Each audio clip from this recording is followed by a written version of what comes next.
Okey, baik. Macam mana untuk kita editkan banner logo ya? Okey, kita pergi kat digital. Okey, so boleh masukkan tanda slash and then enter. Okey, kita dapat main menu kan? Okey, so kita klik account. Klik bookstore web login and then open. Okey, nampak macam ni kan? Ni kita panggil back office. Back office.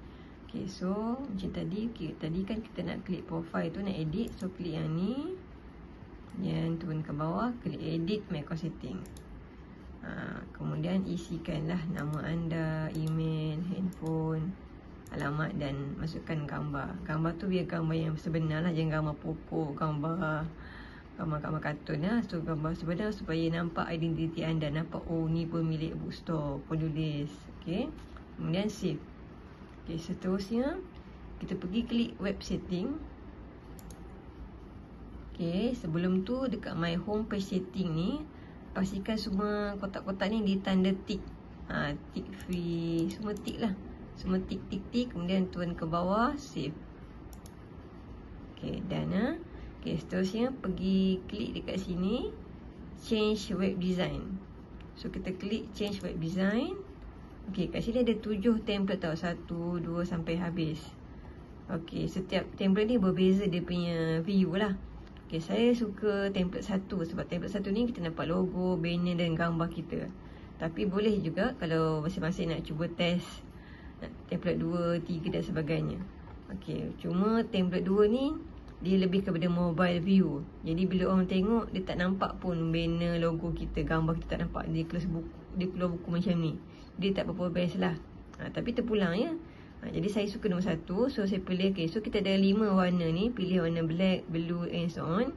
So just klik ya. Klik. So kata nak view and then save. So keluar notification ni, klik OK. Itu pilih template. So tadi kita pilih template 1. So kita pergi kat tepi ni, template web design 1 kan.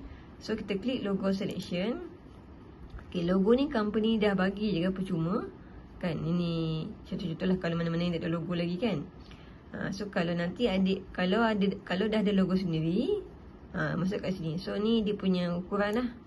Okay, so just masuk logo anda dan save. Kalau yang tak ada logo lagi, just pilih contoh nak gambar bunga ni kan, and then save. Okay, boleh ya. Itu tentang logo. Seterusnya pergi kat banner selection. Banner ni untuk anda letak papakan dekat depan kan, main page. So kat sini pun company dia bagi ada dalam setting 12 kan, sebab saya pun memang dah tambah-tambahkan. So nak pilih nombor 6 kan, just select and then tekan kat atas save. Untuk yang nak buat banner sendiri, ini dia punya ukuran dia 820-200 ni. So nanti dah ada banner sendiri, just masuk kat sini, choose file and then upload, save banner. Selesai. Itu banner. Seterusnya kita ada side banner. Side banner ni kat tepi tau. Macam saya letak banting. Terpulang lah. So ni tak ada ukuran, minta maaf sebab kita masuk je bentuk yang agak portrait kan, gambar portrait. So saya masukkan banting saya, choose file and then upload, save. Selesai.